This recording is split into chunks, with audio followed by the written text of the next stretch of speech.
안녕하세요. 그날의 이야기 시작하겠습니다. 저는 박선희입니다. 올해 62살이 된 이 나이에도 여전히 동네 슈퍼를 운영하며 하루하루를 살아가고 있습니다. 아침 6시면 어김없이 눈이 떠지고 슈퍼 셔터를 올리는 소리와 함께 하루가 시작되는 게 벌써 30년이 넘었으니 이제는 이 일상이 제 몸에 완전히 배어버렸습니다. 남편이 세상을 떠난 지도 어느덧 8년이 흘렀지만 그가 남긴 이 작은 슈퍼는 제게 단순한 가게 이상의 의미를 갖고 있었습니다. 동네 아주머니들이 장을 보러 오면서 건네는 안부 한마디, 학교 끝나고 들르는 아이들의 밝은 웃음소리, 그리고 저녁이면 퇴근길에 들러 맥주 한 캔 사가는 직장인들의 피곤한 얼굴까지도 모두 제 삶의 일부가 되어버렸던 것입니다. 남편이 남긴 보험금과 이 슈퍼, 그리고 우리가 평생 모아서 장만한 작은 집 한 채가 제게는 전부였지만 그것으로도 충분히 행복하다고 생각하며 살아왔습니다. 딸 민지는 결혼해서 잘 살고 있고 손주는 아직 없지만 가끔 찾아와 밥 먹고 가는 것만으로도 제 마음은 흐뭇했으니까요. 그런데 문제는 석 달 전부터 시작되었습니다. 민지가 사위 태우와 함께 슈퍼에 들르는 횟수가 부쩍 늘어나면서 처음에는 효심이 생긴 건가 싶어 기뻤지만 곧 그게 아니라는 걸 알게 되었습니다. 엄마, 이제 나이도 있으신데 이렇게 힘들게 일하시는 거 보기 안쓰러워요. 민지가 카운터에 기대 서서 걱정스러운 표정으로 말을 꺼냈을 때 저는 그저 딸의 마음이 고맙다고만 생각했습니다. 괜찮아, 엄마는 이 일이 좋으니까 하는 거야. 집에만 있으면 답답해서 못 살겠더라. 제가 웃으며 대답했지만 민지는 고개를 저으며 옆에 서 있던 태호를 쳐다봤습니다. 그래도 엄마, 요즘 시대에 슈퍼 같은 건 사양산업 아니에요? 편의점도 많고 대형마트도 많은데. 태호가 슬쩍 끼어들며 말했고 그 말투에는 묘한 뉘앙스가 섞여 있었습니다. 차라리 이 슈퍼 파시고 그 돈으로 제가 하는 사업에 투자하시면 앉아서 돈 버실 수 있는데 말이죠. 그때는 그냥 사위가 자기 사업 잘 되니까 자신감이 넘쳐서 하는 소리려니 했습니다. 아이고 태호야, 엄마가 무슨 사업을 알겠니? 그냥 이렇게 사는 게 편해. 제가 손사래를 치며 웃었지만 태호의 눈빛에는 실망한 듯한 그림자가 스쳤습니다. 하지만 그 이후로 민지와 태호는 거의 일주일에 2~3번씩 들르기 시작했고 올 때마다 똑같은 이야기를 반복했습니다. 엄마, 건강 생각하셔야죠. 이제 좀 쉬세요. 어머님, 요즘 부동산 시세가 좋을 때인데 지금 팔면 괜찮은 금액 받으실 수 있어요. 점점 그들의 말은 설득에서 압박으로 변해갔고 저는 그제야 뭔가 이상하다는 느낌을 받기 시작했습니다. 어느 날 저녁 태호가 혼자 슈퍼에 들렀을 때였습니다. 손님이 없는 틈을 타서 그는 카운터 안쪽으로 들어와 제 옆에 바짝 붙어 앉으며 낮은 목소리로 말했습니다. 어머님, 솔직히 말씀드릴게요. 제가 지금 큰 사업 하나를 앞두고 있는데 자금이 좀 필요한 상황이거든요. 그의 목소리는 평소와 달리 간절함이 묻어 있었지만 동시에 뭔가 계산적인 느낌도 들었습니다. 어머님이 가지고 계신 자산, 그러니까 이 슈퍼하고 집, 그리고 보험금 있잖아요. 그거 좀 활용하시면 어머님도 훨씬 더 큰 수익을 얻으실 수 있다고요. 그 순간 제 등골에 소름이 돋았습니다. 남편이 저를 위해 남겨둔 보험금 이야기를 태호가 어떻게 알고 있는지, 그리고 그게 얼마인지까지 알고 있다는 듯한 말투에 저는 당황스러움과 동시에 묘한 배신감을 느꼈습니다. 태호야, 그건 엄마가 나중에 아프거나 할 때를 대비해서 모아둔 돈이야. 함부로 쓸 수 있는 게 아니란다. 제가 조심스럽게 말했지만 태호는 피식 웃으며 고개를 저었습니다. 어머님, 그렇게 생각하시니까 손해보시는 거예요. 돈은 굴려야 불어나는 거잖아요. 그냥 묵혀두면 인플레이션 때문에 가치만 떨어지는데. 그는 마치 제가 세상 물정을 모르는 사람처럼 대하며 계속 설명했고 저는 점점 불편해지기 시작했습니다. 그날 밤 집에 돌아와서도 태호의 말이 머릿속을 떠나지 않았습니다. 민지에게 전화를 걸어 넌지시 물어봤습니다. 민지야, 너희 혹시 돈 필요한 일 있니? 전화 너머로 민지는 잠시 침묵하더니 어색하게 웃으며 대답했습니다. 아니, 왜요 엄마? 그냥 엄마 편하게 사시라고 하는 말이에요. 하지만 딸의 목소리에서 저는 뭔가 숨기는 게 있다는 걸 느낄 수 있었습니다. 30년 넘게 키운 자식인데 엄마가 그것도 모르겠습니까?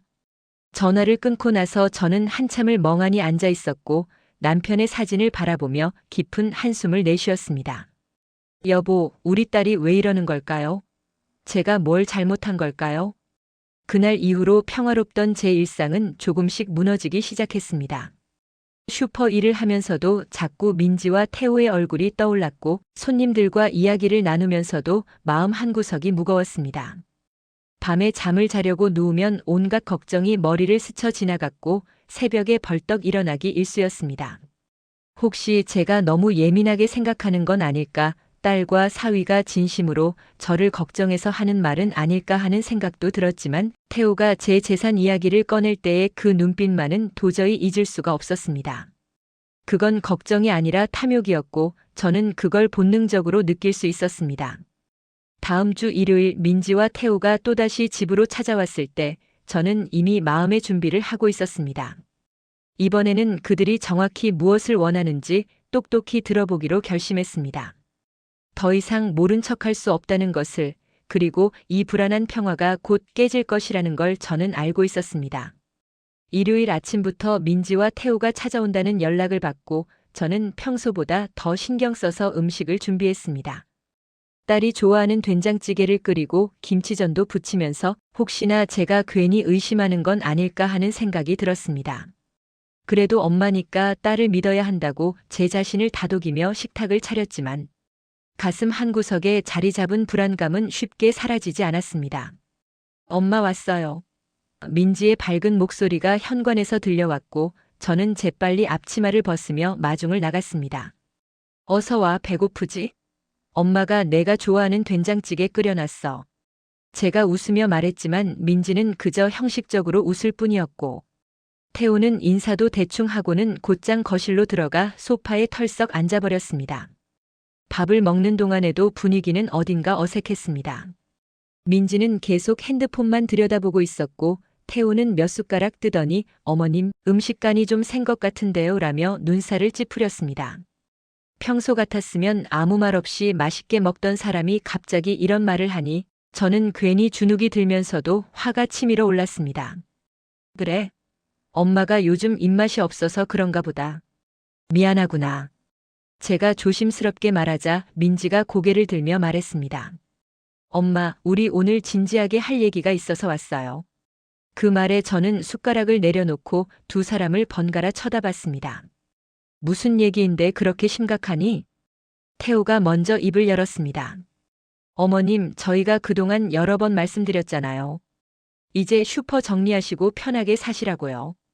그의 목소리는 평소보다 더 단호했고 마치 이미 결정된 사실을 통보하는 듯한 느낌이었습니다. 솔직히 어머님 나이에 그렇게 고생하시는 거 보기 안쓰러워요. 그냥 저희한테 맡기시면 어머님은 편하게 사실 수 있는데 말이에요. 맡긴다는 게 무슨 소리니? 제가 반문하자 민지가 끼어들었습니다. 엄마, 태호 오빠 사업이 지금 정말 잘 되고 있거든요. 근데 확장하려면 자금이 좀 필요한데 엄마가 가지고 계신 자산을 활용하면 우리 모두에게 좋잖아요. 딸의 입에서 자산을 활용하자는 말이 나오는 순간 저는 등골이 서늘해지는 걸 느꼈습니다. 민지야, 그게 무슨... 제가 말을 잇기도 전에 태호가 서류 봉투 하나를 꺼내 식탁 위에 올려놓았습니다. 어머님, 이거 한번 보세요. 제가 어머님 자산 규모를 대략 계산해 봤는데요. 슈퍼 부지하고 집, 그리고 보험금까지 합치면 상당한 금액이더라고요. 그 순간 제 심장이 쿵 하고 내려앉는 것 같았습니다. 너희가 어떻게 그걸 알았니? 제 목소리가 떨렸지만 태호는 태연하게 대답했습니다. 어머님, 요즘 세상에 그런 정보 알아내는 거 어렵지 않아요. 저희도 어머님 걱정돼서 알아본 거잖아요. 그의 말투에는 악이라고는 찾아볼 수 없었지만 바로 그게 더 무서웠습니다. 제가 아무 말도 못하고 있자 민지가 제 손을 잡으며 말했습니다. 엄마, 우리가 나쁜 마음으로 이러는 거 아니에요. 진짜 엄마 편하게 해드리려고 그러는 거잖아요. 그리고 솔직히 말하면 우리도 좀 힘들어요. 애 낳으면 돈 많이 들잖아요. 엄마도 손주 보고 싶으시잖아요. 그 말에 저는 뭐라 대꾸할 말을 잃었습니다.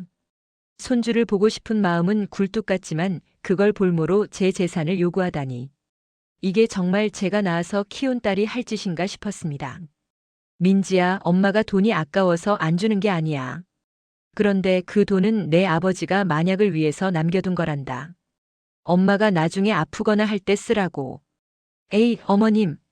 태호가 제 말을 가로막으며 짜증 섞인 목소리로 말했습니다. 그렇게 소극적으로 생각하시니까 평생 슈퍼나 하시는 거죠. 돈은 굴려야 한다니까요. 제 사업에 투자하시면 그 돈의 두세 배는 벌 수 있어요. 그럼 어머님도 편하고 우리도 좋고 일석이조잖아요. 그의 목소리에는 이제 짜증과 조급함이 역력했습니다. 밥을 다 먹고 난 뒤에도 그들은 계속 저를 설득하려 했고 저는 점점 숨이 막히는 것 같았습니다. 엄마, 우리 다음 주까지만 생각해 보세요. 그때까지 답 안 주시면. 민지의 말이 끝나기도 전에 태호가 다시 끼어들었습니다. 어머님, 저희도 시간이 없어요. 이번 달 안에 계약 넣어야 하는 건데 어머님이 결정 안 해주시면 저희가 다른 방법을 찾아야 할 수도 있거든요. 다른 방법이라니 그게 무슨 소리냐? 제가 날카롭게 물었지만 태호는 애매하게 웃기만 할 뿐 명확한 대답을 하지 않았습니다. 두 사람이 돌아간 후 저는 한참을 멍하니 앉아 있었습니다. 식탁 위에 놓인 서류를 집어들고 보니 거기에는 제 재산 목록이 상세하게 적혀 있었습니다. 슈퍼부지의 평가액, 집의 시세, 그리고 남편이 남긴 보험금 액수까지 정확하게 나와 있었습니다. 이 사람들이 대체 언제부터 이런 걸 조사한 거지? 제 손이 부들부들 떨렸고 배신감과 분노가 동시에 밀려왔습니다. 그런데 더 무서운 건 서류 맨 뒷장에 적힌 메모였습니다. 슈퍼부지 담보대출 가능 금액, 주택 담보대출 가능 금액. 이 사람들이 제 동의도 없이 이미 은행에 알아본 것이 분명했습니다. 그날 밤 저는 잠을 한숨도 이루지 못했습니다. 새벽 2시쯤 되어서 참다 못해 통장과 도장이 있는 서랍을 열어봤는데 이게 웬일입니까? 통장 몇 권이 원래 있던 자리와 미묘하게 달라져 있었고 도장도 제가 놓아둔 방향과 다르게 놓여 있었습니다. 설마 하는 생각에 급하게 통장을 펼쳐보니 최근 거래 내역을 누군가 확인한 흔적이 역력했습니다. 제 머릿속이 하얘지면서 온몸에 소름이 돋았습니다. 민지에게 집 열쇠를 준 게 언제였던가 분명 몇 달 전에 혹시 모를 일을 대비해서 하나 만들어줬었는데 설마 그 열쇠로 제가 없는 사이에 집에 들어왔단 말인가. 손이 덜덜 떨려서 통장을 제대로 잡을 수조차 없었습니다. 다음 날 아침 저는 일부러 슈퍼문을 일찍 닫고 은행으로 달려갔습니다. 창구 직원에게 최근에 제 계좌를 조회한 내역이 있는지 물어보니 놀랍게도 일주일 전에 본인 확인 없이 조회 시도가 있었다는 것이었습니다. 고객님, 혹시 가족분이 대리로 알아보신 건 아닐까요? 직원이 조심스럽게 물었고 저는 그제야 모든 퍼즐이 맞춰지는 걸 느꼈습니다. 집으로 돌아오는 길에 제 다리는 후들후들 떨렸고 가슴속에서는 분노와 슬픔이 뒤섞여 폭발할 것 같았습니다. 30년 넘게 키운 딸이, 제가 그렇게 믿고 의지했던 딸이 이럴 수가 있단 말입니까?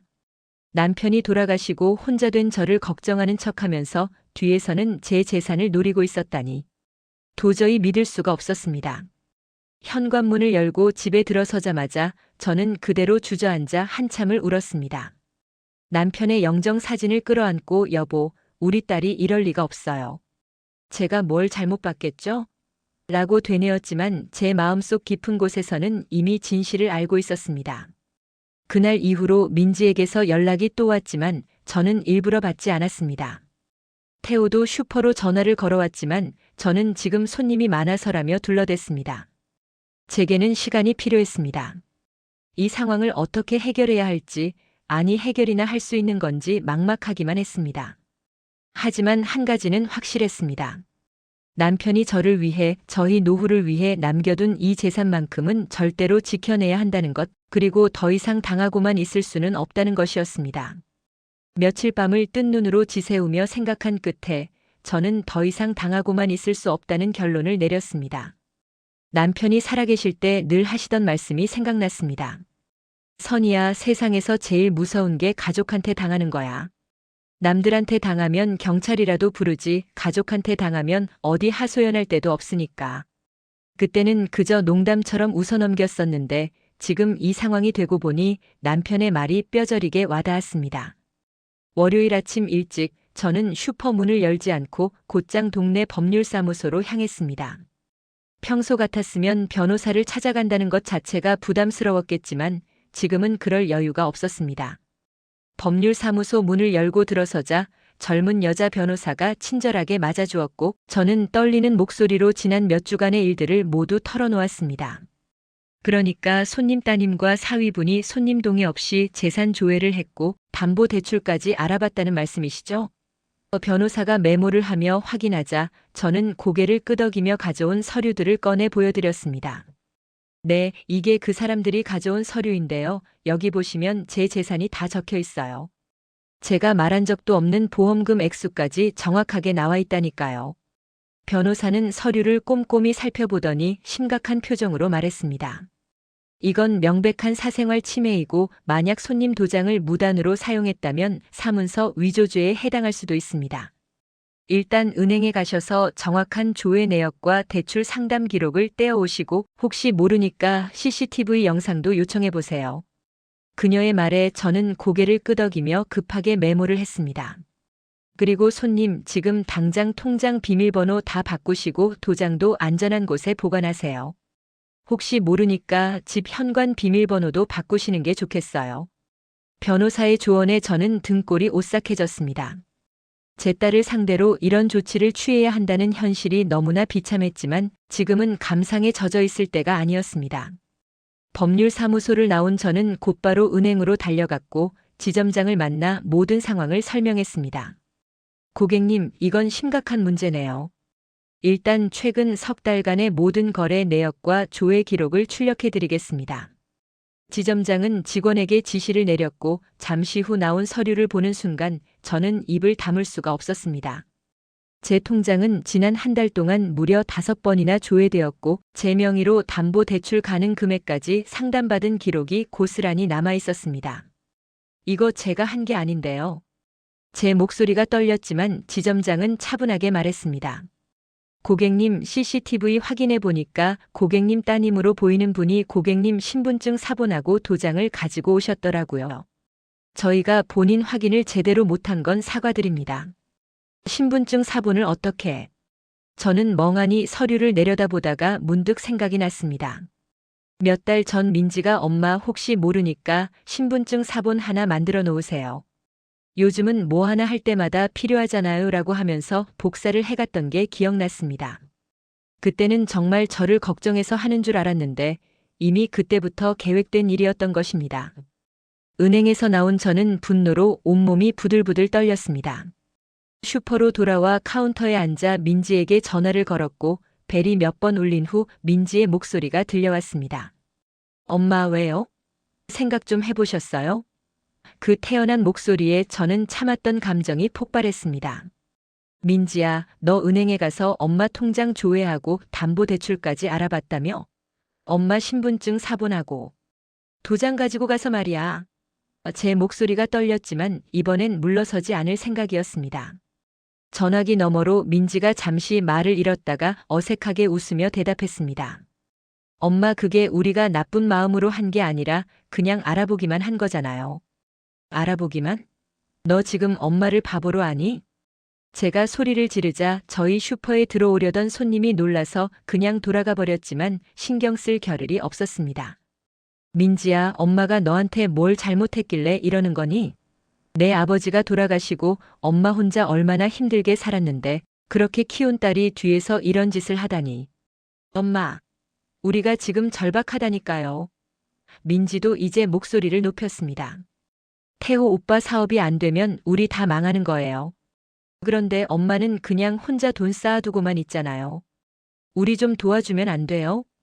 딸의 입에서 나온 말들이 믿기지 않았습니다.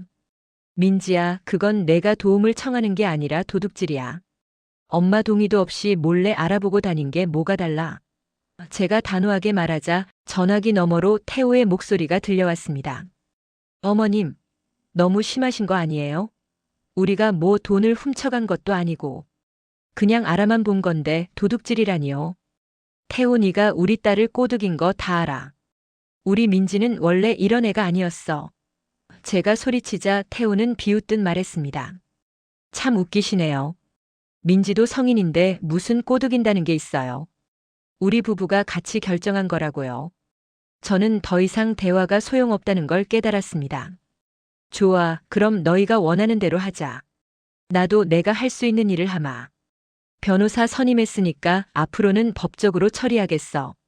제 말에 전화기 넘어가 잠시 조용해졌다가 민지의 당황한 목소리가 들려왔습니다. 엄마, 변호사는 왜요? 설마 우리를 고소하시려고요? 당연하지. 엄마 동의 없이 신분증 위조하고 재산 조회한 거 다 증거 확보했어. 너희가 멈추지 않으면 엄마도 끝까지 갈 거야. 제 목소리는 이제 떨리지 않았고 오히려 단호하게 가라앉아 있었습니다. 그리고 민지야, 집 비밀번호 바꿨으니까 함부로 들어오지 마. 통장 비밀번호도 다 바꿨고 도장도 이제 내가 찾을 수 없는 곳에 보관했어. 전화를 끊고 나니 온몸에 힘이 쭉 빠지는 것 같았지만 동시에 뭔가 후련한 기분도 들었습니다. 더 이상 당하기만 하는 게 아니라 제가 직접 나섰다는 것, 그리고 제 재산을 지키기 위해 싸우기 시작했다는 것이 저를 조금은 강하게 만들어 주었습니다. 그날 저녁 민지에게서 문자 메시지가 수십 통 날아왔습니다. 엄마, 제발 고소는 취하해 주세요. 우리가 잘못했어요. 오빠가 미안하대요. 다시는 안 그럴게요. 엄마, 우리 대화로 풀어요. 제발. 하지만 저는 단 한 통의 답장도 보내지 않았습니다. 며칠 후 태호가 혼자 슈퍼로 찾아왔을 때 저는 냉정하게 대했습니다. 어머님, 제가 진심으로 사과드리러 왔어요. 제가 너무 조급했습니다. 그가 고개를 숙이며 말했지만 그의 눈빛에는 여전히 계산적인 무언가가 남아 있었습니다. 어머님이 원하시는 대로 할게요. 그러니까 고소만은 취하해 주세요. 제가 전과자 되면 사업도 못하고 민지한테도 피해가 가잖아요. 그걸 진작 생각했어야지. 이제 와서 빌어봤자 소용없어. 엄마를 우습게 본 대가는 톡톡히 치러야 할 거야. 제가 단호하게 말하자 태호의 얼굴이 굳어졌습니다. 어머님, 진짜 이러시려고요? 그럼 저희도 각오하고 나가겠습니다. 그의 목소리에는 이제 위협이 섞여 있었지만 저는 더 이상 겁먹지 않았습니다. 그래요, 각오하세요. 엄마도 각오했으니까. 저는 태호를 쳐다보며 똑똑히 말했습니다. 내 재산은 내가 지킬 거고 너희가 함부로 손대지 못하게 할 거야. 그게 싫으면 법정에서 보자. 그날 이후로 민지와 태호는 더 이상 저를 찾아오지 않았지만 저는 알고 있었습니다. 이 싸움은 이제 시작일 뿐이라는 것을, 그리고 더 큰 폭풍이 몰려올 거라는 것을요. 보여줘야 합니다. 민지와 태호를 상대로 법적 대응을 시작한 지 일주일쯤 지났을 때 제 앞에 예상치 못한 사람이 나타났습니다. 누나, 오랜만이야. 슈퍼 문을 열고 들어온 사람은 다름 아닌 제 친동생 박선호였습니다. 15년 만에 보는 동생의 얼굴은 세월의 무게를 고스란히 담고 있었고 주름진 얼굴과 구부정한 어깨가 한눈에 봐도 고생을 많이 했다는 걸 말해주고 있었습니다. 선호야. 어떡해. 저는 너무 놀라서 손에 들고 있던 물건을 떨어뜨릴 뻔했습니다. 동생과 저는 아버지 유산 문제로 15년 전에 크게 다툰 후 연락을 끊고 지냈는데 그런 동생이 갑자기 나타나니 반가움보다는 불안감이 먼저 들었습니다. 누나, 차 한잔하면서 얘기 좀 하자. 할 말이 있어. 동생의 목소리에는 피곤함과 함께 묘한 절박함이 섞여 있었습니다. 슈퍼 일을 보던 아르바이트생에게 잠깐 맡기고 저는 동생과 함께 근처 커피숍으로 갔습니다. 마주 앉은 동생은 한참을 망설이다가 입을 열었습니다. 누나, 사실은 민지한테 연락을 받았어. 누나가 요즘 힘든 일을 겪고 있다고 하더라고. 그 말에 제 등골이 서늘해졌습니다. 민지가? 민지가 너한테 연락했다고. 제 목소리가 날카로워졌지만 동생은 고개를 끄덕였습니다. 응, 한 달 전쯤에 처음 연락 왔어. 누나가 혼자 힘들게 슈퍼하면서 고생하는데 자기들이 도와주려고 해도 고집을 부린다고 하더라. 그래서 내가 좀 말을 해달라고. 동생의 말을 듣는 순간 저는 모든 퍼즐이 맞춰지는 걸 느꼈습니다. 박선호, 너 민지한테 얼마 받았어? 제가 직설적으로 물어보자 동생의 얼굴이 붉어졌습니다. 누나, 그게 무슨 말이야? 나는 그냥 조카가 걱정돼서. 하지만 저는 동생의 눈빛을 보고 알 수 있었습니다. 거짓말하지 마. 내 눈빛 보면 다 알아. 민지가 너한테 뭘 약속했어? 한참을 버티던 동생이 결국 입을 열었습니다. 민지가 누나 재산 정리하면 나한테도 얼마 줄 수 있다고 했어. 누나, 나 진짜 힘들어. 사업 망하고 빚만 잔뜩 지고. 아내는 나 버리고 떠났고 애들 학비도 못 대주고 있어. 동생의 목소리가 떨렸고 눈가에는 눈물이 맺혔습니다. 저는 한숨을 내쉬며 동생을 바라봤습니다. 불쌍하다는 생각도 들었지만 동시에 화가 치밀어 올랐습니다. 그래서 누나 재산을 노리고 온 거야? 15년 동안 연락도 없다가 갑자기 나타나서 제 목소리에는 배신감이 고스란히 담겨 있었습니다. 누나, 그게 아니라 사실은. 동생이 말을 더듬거리다가 가방에서 서류 한 뭉치를 꺼냈습니다. 이거 좀 봐. 아버지 유산 문제 사실 제대로 정리 안 된 부분이 있어. 당시에 누나가 받은 슈퍼부지 원래는 공동 명의로 해야 하는 거였는데 누나가 혼자 가져간 거잖아. 동생의 말에 저는 깜짝 놀라 서류를 빼앗아 봤습니다. 이게 무슨 소리야? 우리 아버지는 당신이 사업 실패하고 빚쟁이들한테 쫓겨다닐 때 내 명의로 해주신 거야. 너 때문에 재산 다 날릴까봐 그러신 거라고. 제가 소리치자 커피숍 안의 사람들이 저희를 쳐다봤지만 신경 쓸 겨를이 없었습니다. 하지만 법적으로는 내가 상속받을 권리가 있어, 누나. 지금이라도 재산 분할 청구할 수 있다고 변호사가 그러더라. 동생의 말에 저는 머리가 지끈거렸습니다. 변호사? 너 벌써 변호사까지 알아봤어? 동생이 고개를 끄덕이는 걸 보고 저는 민지와 태호가 동생을 부추긴 게 분명하다고 확신했습니다. 박선호, 너 지금 누나한테 재산 분할 소송하겠다는 거야? 15년 동안 아버지 제사도 한 번 안 오고 엄마 돌아가실 때도 얼굴 한 번 안 비친 내가. 제 목소리가 떨렸지만 동생은 고개를 숙인 채 말했습니다. 누나도 이해해줘. 나도 먹고 살아야 하잖아. 내 자식들도 있고. 그날 이후로 상황은 걷잡을 수 없이 꼬여갔습니다. 동생은 정말로 재산 분할 청구 소송을 제기했고 민지와 태호는 오히려 동생 편을 들며 엄마가 외삼촌한테 너무 하신 거 아니에요? 라는 말까지 서슴지 않았습니다. 제가 30년 넘게 지켜온 슈퍼와 남편이 남긴 재산 그리고 제가 평생 모은 돈까지 모두가 노리는 대상이 되어버렸습니다. 변호사를 통해 알아보니 동생의 주장이 아주 터무니없는 것만은 아니었습니다. 아버지 유산 정리할 때 동생이 빚 때문에 제대로 된 절차를 밟지 못했고 법적으로는 아직 청구할 수 있는 기간이 남아 있었던 것입니다. 박선의 고객님, 솔직히 말씀드리면 동생분이 소송을 제기하면 일부는 내주셔야 할 수도 있습니다. 변호사의 말에 저는 하늘이 무너지는 것 같았습니다.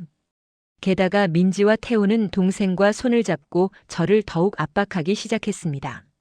엄마, 어차피 외삼촌한테 줘야 하는 거면 우리한테 먼저 투자하시는 게 낫지 않아요? 우리는 엄마 딸인데. 민지의 말에는 이제 최소한의 미안함조차 없었고 태호는 대놓고 계산기를 두드리며 어머님 재산을 3등분하면 우리 몫이 얼마다라는 말까지 했습니다. 어느 날 밤 저는 슈퍼를 닫고 집에 돌아와 남편의 영정 앞에 앉아 한참을 울었습니다. 여보, 내가 뭘 잘못한 걸까요? 딸 하나 잘 키우겠다고 동생 하나 챙기겠다고 평생 착하게 살았는데 왜 이렇게 된 걸까요? 눈물이 멈추지 않았고 가슴이 찢어질 것 같았습니다. 더 힘든 건 제 마음이 흔들린다는 것이었습니다. 동생이 정말 힘들게 사는 건 사실이고 조카들이 학교도 제대로 못 다닌다는 얘기를 들으니 마음이 아팠습니다. 민지도 제 딸인데 완전히 등을 돌려야 하는지 아니면 조금은 양보해야 하는지 갈등이 깊어만 갔습니다. 하지만 다음 날 아침 슈퍼 셔터를 올리려는데 누군가 낙서를 해놓은 걸 발견했습니다. 욕심쟁이 할머니 가족도 안 챙기냐라는 글씨가 빨간 스프레이로 크게 적혀 있었고 저는 그 자리에서 주저앉고 말았습니다.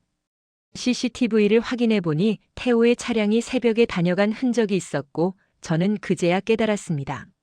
이 사람들은 제가 포기할 때까지 절대 멈추지 않을 거라는 것을, 그리고 제가 양보하면 양보할수록 더 많은 걸 요구할 거라는 것을요.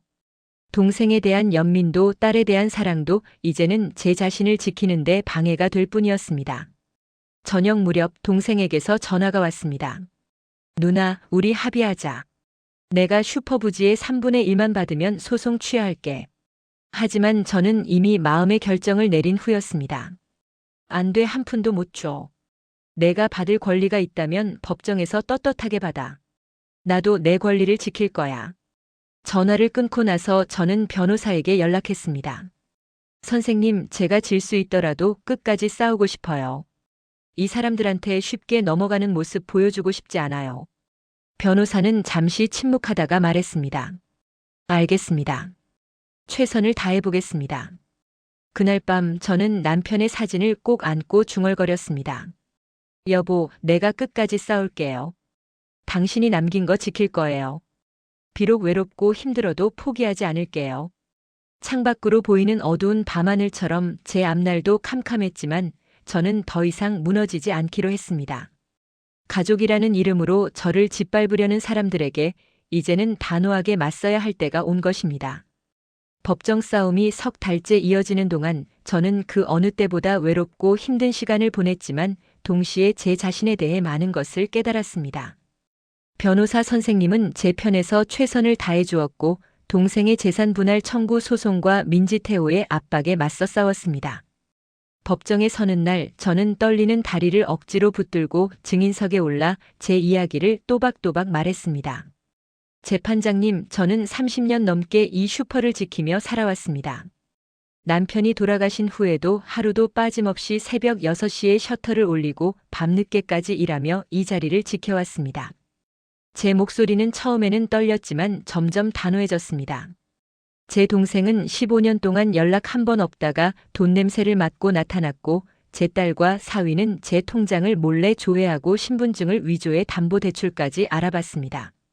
이런 사람들에게 제가 평생 모은 재산을 넘겨줄 수는 없습니다. 법정 안이 조용해졌고 재판장은 심각한 표정으로 서류를 검토했습니다. 민지와 태호도 법정에 나왔지만 그들은 제 눈을 똑바로 쳐다보지 못했습니다. 특히 민지는 고개를 숙인 채 손톱만 뜯어대고 있었고 태호는 변호사와 뭔가 속삭이며 초조해하는 모습이 역력했습니다. 동생 선우는 제일 뒷자리에 앉아서 담배를 피우고 싶다는 듯 계속 밖을 쳐다보고 있었습니다. 재판이 끝나고 복도로 나왔을 때 민지가 조심스럽게 다가왔습니다. 엄마, 우리 이러지 말고 그냥 집에 가서 이야기해요. 하지만 저는 고개를 저으며 말했습니다. 민지야, 이제 엄마한테 할 말 있으면 변호사 통해서 해. 엄마는 더 이상 너희를 믿을 수가 없어. 딸의 얼굴이 창백해졌지만 저는 돌아서서 걸어 나왔습니다. 일주일 후 판결이 나왔습니다.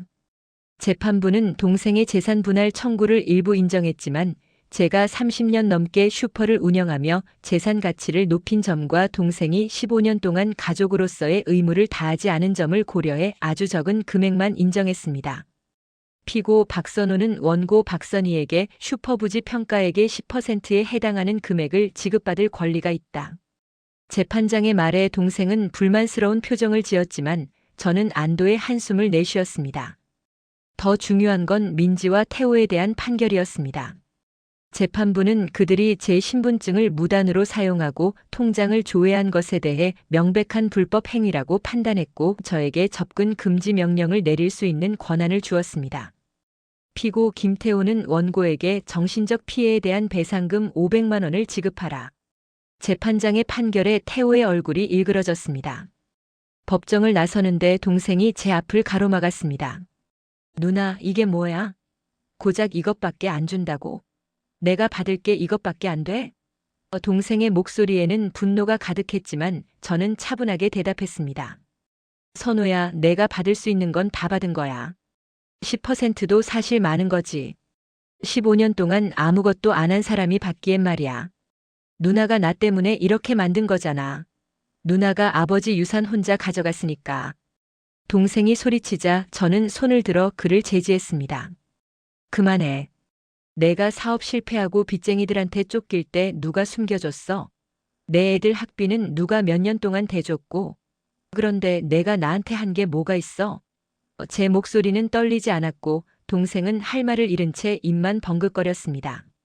선호야, 판결문대로 돈 받아가. 그리고 다시는 내 앞에 나타나지 마. 우리는 이제 남보다 못한 사이야. 저는 그 말을 남기고 동생을 지나쳐 걸어갔고 뒤에서 동생이 뭐라고 소리치는 것 같았지만 뒤돌아보지 않았습니다. 며칠 후 민지가 혼자 슈퍼로 찾아왔습니다. 얼굴이 많이 야위었고 눈가에는 다크서클이 짙게 내려앉아 있었습니다. 엄마, 죄송해요. 제가 정말 잘못했어요. 민지가 카운터 앞에 서서 눈물을 흘리며 말했지만 저는 냉정하게 물건을 정리하며 대답했습니다. 민지야, 너 지금 진심으로 미안해서 온 거야? 아니면 법원 판결 나왔으니까 더 이상 받아낼 게 없어서 온 거야? 엄마. 민지의 목소리가 떨렸지만 저는 그녀를 똑바로 쳐다보며 말했습니다. 너 어릴 적에 엄마가 뭐라고 가르쳤어? 거짓말하지 말고 남의 것 탐내지 말고 가족을 소중히 여기라고 했잖아. 근데 넌 그 모든 걸 다 어겼어. 제 목소리에는 슬픔보다는 실망이 더 많이 담겨 있었습니다. 엄마, 저도 그때는 정말 절박했어요. 태호 오빠 사업이 안 되면 우리가 다 망할 것 같았고 그래서 민지가 변명을 늘어놓았지만 저는 손을 저으며 말을 끊었습니다. 그래서 엄마를 배신한 거야? 엄마 통장 몰래 조회하고 신분증 위조한 게 정당화되는 거야? 민지야, 너 그게 범죄라는 거 알아? 민지는 고개를 숙인 채 흐느끼기만 했고 저는 깊은 한숨을 내쉬며 계속 말했습니다. 민지야, 엄마는 너한테 실망했어. 딸로서도 사람으로서도 말이야. 하지만 그래도 넌 내 딸이니까 완전히 등 돌리지는 않을게. 대신 조건이 있어. 민지가 고개를 들어 저를 쳐다봤고 저는 단호하게 말을 이었습니다. 첫째, 다시는 엄마 재산에 대해 입도 뻥긋하지 마. 둘째, 태호가 진심으로 반성할 때까지 엄마 앞에 데려오지 마. 셋째, 내가 정말 힘들면 그때는 엄마한테 솔직하게 말해. 뒤에서 몰래 꾸미지 말고. 제 말에 민지는 고개를 끄덕이며 눈물을 닦았습니다. 엄마, 정말 죄송해요. 다시는 이런 짓 안 할게요. 민지야, 신뢰는 한번 깨지면 회복하기 어려워. 내가 다시 엄마 믿음을 얻으려면 시간이 오래 걸릴 거야. 저는 냉정하게 말했지만 마음 한구석에서는 딸을 안아주고 싶은 충동이 일었습니다. 하지만 참았습니다. 지금 제가 약한 모습을 보이면 이 모든 게 다시 반복될 테니까요. 민지가 돌아간 후 저는 슈퍼 카운터에 앉아 창밖을 바라보았습니다. 단골 손님 김 여사가 들어오며 밝게 인사했습니다. 사장님, 요즘 좀 어떠세요? 얼굴이 많이 좋아 보이시네요. 김 여사의 말에 저는 미소를 지으며 대답했습니다. 네, 이제 좀 괜찮아요. 힘든 일이 있었는데 이제 정리가 됐네요. 그러게요. 소문 들었어요. 가족 문제로 힘드셨다면서요? 김 여사가 조심스럽게 물었고 저는 고개를 끄덕였습니다. 네, 좀 그랬어요. 그런데 이제는 괜찮아요. 제가 지킬 건 지켰으니까요. 제 목소리에는 자신감이 묻어났고 김 여사는 흐뭇하게 웃으며 말했습니다. 역시 사장님이세요. 강인하셔. 그날 밤 집에 돌아와 남편의 영정 앞에 앉아 저는 조용히 말했습니다. 여보, 제가 해냈어요. 당신이 남긴 거 지켜냈어요. 쉽지 않았지만 포기하지 않았어요. 남편의 사진 속 미소가 유난히 따뜻하게 느껴졌고 저는 처음으로 홀가분한 마음으로 잠자리에 들 수 있었습니다. 다음 주 월요일 동생에게서 문자가 왔습니다. 누나, 돈 받았어. 이제 우리 연락하지 말자. 그게 서로한테 좋을 것 같아. 저는 답장을 보내지 않고 그냥 메시지를 지워버렸습니다. 동생과의 인연은 이제 정말 끝이라는 생각이 들었지만 가슴 한구석이 아린 것도 사실이었습니다. 민지는 그 후로 일주일에 한 번씩 슈퍼에 들렀습니다. 처음에는 어색했지만 시간이 지나면서 조금씩 대화가 늘어났고 저는 조심스럽게 마음의 문을 열기 시작했습니다. 하지만 예전처럼 완전히 믿을 수는 없었고 항상 한 발짝 거리를 두게 되었습니다. 석 달 후 태호가 민지와 함께 찾아와 무릎을 꿇고 사과했습니다. 어머님, 제가 정말 잘못했습니다. 제 욕심 때문에 가족을 다 망칠 뻔했습니다. 태호의 얼굴에는 진심 어린 후회가 보였지만 저는 쉽게 용서하지 않았습니다. 태호야, 내가 한 일은 단순한 실수가 아니야. 범죄였어. 그걸 잊지 마. 네, 명심하겠습니다. 다시는 이런 일 없을 거예요. 태호가 고개를 숙이며 말했고 저는 그를 물끄러미 쳐다보다가 말했습니다. 내가 진짜 반성했는지는 시간이 지나봐야 알겠지. 지금 당장은 믿을 수 없어. 그날 이후로도 태호는 가끔 찾아와 안부를 물었지만 저는 여전히 거리를 두었습니다. 어느 날 저녁 슈퍼 셔터를 내리는데 단골 손님 할머니 한 분이 다가와 말씀하셨습니다. 사장님, 오래오래 건강하게 장사하세요. 사장님 같은 분이 이 동네에 있어야 우리가 편하죠. 그 말에 제 가슴이 뭉클해졌고 제가 지켜낸 게 단순히 재산만이 아니라는 걸 깨달았습니다. 이 슈퍼는 제 삶이었고 이 동네 사람들과의 관계였고 남편과의 추억이었습니다. 그걸 지켜낸 것만으로도 저는 충분히 가치 있는 싸움을 한 것이었습니다. 집으로 돌아가는 길, 저는 고개를 들어 하늘을 바라보았습니다. 별이 유난히 많이 보이는 밤이었고 남편도 저 위에서 저를 지켜보고 있을 거라는 생각이 들었습니다. 여보, 우리 앞으로도 잘 살게요. 힘들어도 포기하지 않고 흔들려도 다시 일어서면서 말이에요. 저는 중얼거리며 집으로 향했고 발걸음은 예전보다 훨씬 가벼웠습니다. 평화는 완전히 회복되지 않았습니다. 민지와의 관계도 동생과의 인연도 예전으로 돌아갈 수는 없었습니다. 하지만 저는 제 자신을 지켜냈고 제 가치를 증명했으며 무엇보다 제 삶의 주인은 바로 저라는 걸 확인했습니다. 62살의 나이에도 여전히 매일 아침 6시에 슈퍼 셔터를 올리고 동네 사람들과 이야기를 나누며 하루하루를 살아가고 있습니다. 그리고 그것으로 충분합니다. 오늘도 그날에 와주셔서 감사합니다.